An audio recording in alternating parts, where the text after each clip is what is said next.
Hello guys, and we're here today with another very interesting deck. We're here today with some Mermails. Yes, Mermails. I haven't done a Mermail deck profile in a while, and so I thought I'd do it. I mean, this is, I guess you could say, one of the bigger decks, but I feel it's at the bottom, arguably. I feel like Cleaforts and Burning Abyss beat this deck out, and of course there's Cosmos, Monarchs, and Draco Pals. So let's just go right into the deck profile. So we have Moving Glacier. It's just an easy summon. Like, honestly, there'd be times where I'm not even paying attention and I just have this card in my hand and it's like, can I summon this? Oh, I can. And it's just really nice. It gets rid of 2 cards from your opponent's hand, which is pretty decent against most matchups. I mean, doing it against Burning Abyss can be a little bit annoying, but they probably have, what's-her-face? I can't believe I forgot her name. The Eternal Lady out, so even if they were to summon out a monster, it'd just be destroyed. So, worst thing is they use Farfa. And then we have Abyss Megalo. This deck can OTK pretty easily. He can search out one of your equipped spell cards that you can then attach to this guy, and you can bump his attack up to 32, and then he can attack twice by tripling a face-up attack position Mermail monster, which is just amazing. And then do 64 damage, which puts you really close for game. All you need is another monster, and there's like a really easy combo. It's like a 2-card combo to get it out. And then Odysseus, he's just an easier, you have to discard 2 to summon this guy out. He only has to discard 1 water monster and he'll add a level 4 lower Mermail monster to your hand. So he's the alternative and he's really great for making rank 7s because he's just easier to summon. And then we have 2 Dragoons because Dragoons can summon out Abyss Megalo and our Atlantean monsters. And so he's just really nice, of course, and he's 1800, so he's a good monster to attack with. And then Abyss Pike is just great for adding water monsters to your hand if you don't have that Atlantean Prince, or if you want, I don't know, it's only a level 3 water monster, so you can only search out these guys and this guy. You could add these guys to your hand, which isn't bad. I mean, he's a searcher, and again, 1600 isn't the worst.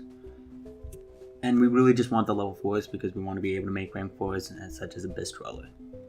And then Abyss Lindy is just our floater. She's great. We technically have 4 in the deck because we have the 2 Abyss Sphere. So if you see the Abyss Sphere and Abyss Lindy's in your deck, you have that floater. And then Abyss Gun can OTK even harder with her because if you use her to summon out one of these guys, she will summon out another Mermail monster from your graveyard. So any of these monsters except for Dragoons, of course. So it can need help with making our rank 7s, of course, which honestly isn't that important. Making rank 7s isn't that important because of the fact that this deck can just OTK with these big beaters. You only make the rank 7s if you didn't get game. And then for our Atlantean engine, we have 2 Marksmen. He'll pop set cards your opponent controls, including monsters, and then Heavy Infantry will pop face-up cards, including face-up spell cards. So, and face-up trap cards, so we have out to Floodgates and stuff like that, and along with that we have Netta Abyss at 3, of course, with the 1/4 and the Deep Sea Diva, so we have 5 of her technically. So she's pretty great, just being able to, she gets you 2 cards, it's a +1 off of her, I mean, and she gets your deck smaller by 3 cards, because you send a Dragoons, and then you search out like Marksman, and then he'll get you this, so you just got out 1, 2, 3 cards from your deck. And then, so like the OTK combo is if you have her and then 1 other water monster, you can send Dragoons, search out, like if you have Heavy Infantry, search out Marksman, and then use Dragoons to add Megalo, and then use Megalo to send these 2. And then you summon out Megalo, he'll add you this guy, he'll boost his attack up to 32, you use his effect to get rid of her, and then she'll summon out Dragoons, because if you use her for a water monster effect, she'll summon out an Atlantean monster. So now you have 64 damage plus 18, that's more than 8,000, that is game. And of course, something to note is if you special summon her off of Deep Sea Diva or off of 1/1, summon her in attack position, you really want to do that because he can only tribute face-up attack position water monsters to use his effect to attack twice. Besides that, we have the 1 instant fusion to make Abyss Dweller and to use a Dragoon's effect again. 1/1, Rageki, and you don't want any monsters on your opponent's side of the field. If you want to throw in Dark Hole, not a bad idea.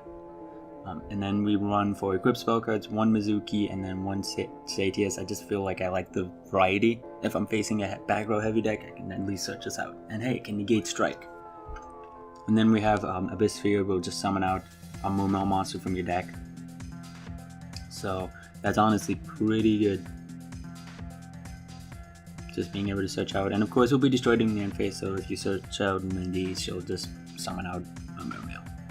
And then of course for back row we have Psalm Strike and then Reckless Greed, and of course we also have more draw power with Maxi. I put in Reckless Greed because I was getting upset with the lack of just generic draw power in this format, because I mean for me I'm always building different decks, and it's just really nice to have Upstart because like, alright, I have 3 cards I can put in every deck if I wanted, or if I needed. I was just getting upset, and Reckless Greed isn't that bad, even by itself, if you only have 1.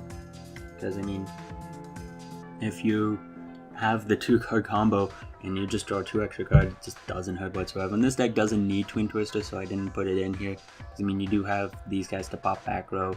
I mean, we also have Draco Pow. You can make Black Rose in this deck, which I found was so amazing. So there's a lot of different things that you can do with this deck that's honestly pretty nice. And with Reckless Greed and Maxi, it honestly gives the deck variety. Because I like to go second. If I get the choice, go second. Because of course you want OTK, you get the extra draw. It's all amazing. But I mean, if your opponent makes you go first, and you open up with Reckless Greed, it's all better. That was worth it, because you get to set that, and then you can get off a draw. And if you do see more than one, that's even better. I mean, if you can go for game, then the fact that you skip your next 2 draw phases doesn't matter, because it's over. So, it's a Potter Grade, and this deck can use it very well. I mean, golly, my voice is awful. And of course, we have the Psalm Strikes and stuff to stop our opponent. If you want to go in all in, and like just put in more draw power cards, I mean, we still have Jaw of Greed, we have Legacy of Yada. So there's a lot of different things you can put in to add to the consistency. Or you could put in Dark Holes, like I said. And so on to the extra deck. One Warden is, of course, he's a water monster, which is amazing. And you use him just to make rank 4s, or maybe even do some really good synchro plays. It's not an awful idea. Black Rose, pretty much you make Black Rose with Tatsunoko, because Tatsunoko can allow you to synchro summon using monsters in your hand. This is the only tuner in the deck, which is alright. But summoning out, Net Abyss will make it to 3, and then if you have like a level 4 in your hand, like if you searched out Dragoons using her, which you can do, you can send Dragoons and search out Dragoons. You can summon out Tatsunoko and then summon out Black Rose. Of course, you wouldn't get off Dragoon's effect.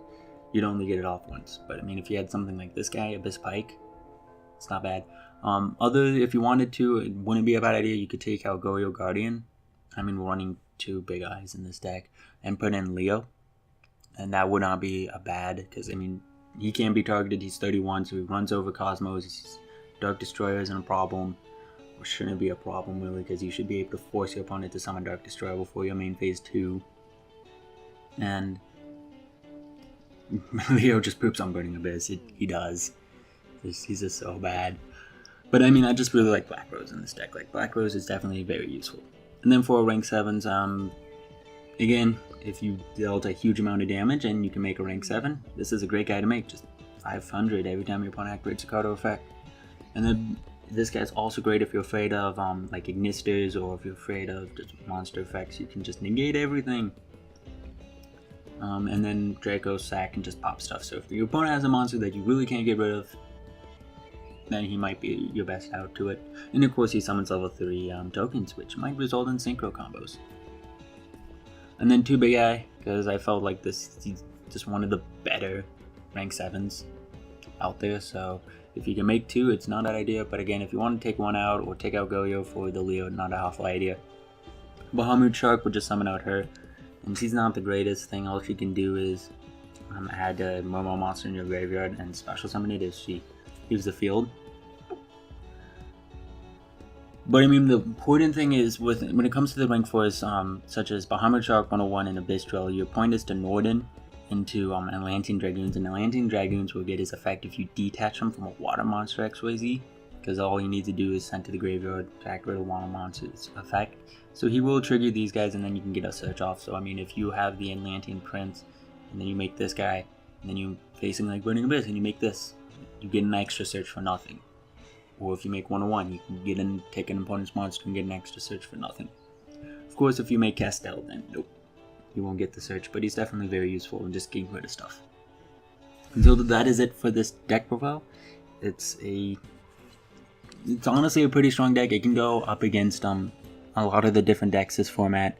The only deck that I feel would really be a problem against this deck is Cosmos, because of the fact of Dark Destroyer. Monarchs, like, the deck doesn't need the extra deck too badly, and it can get rid of monsters. If they have March, then that can be annoying, but this guy can pop March.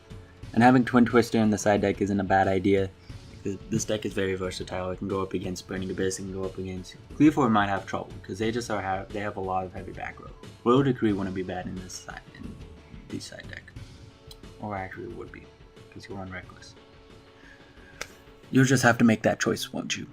Hope you guys enjoyed this deck profile. Don't forget to leave a like, comment, and subscribe. See you guys later.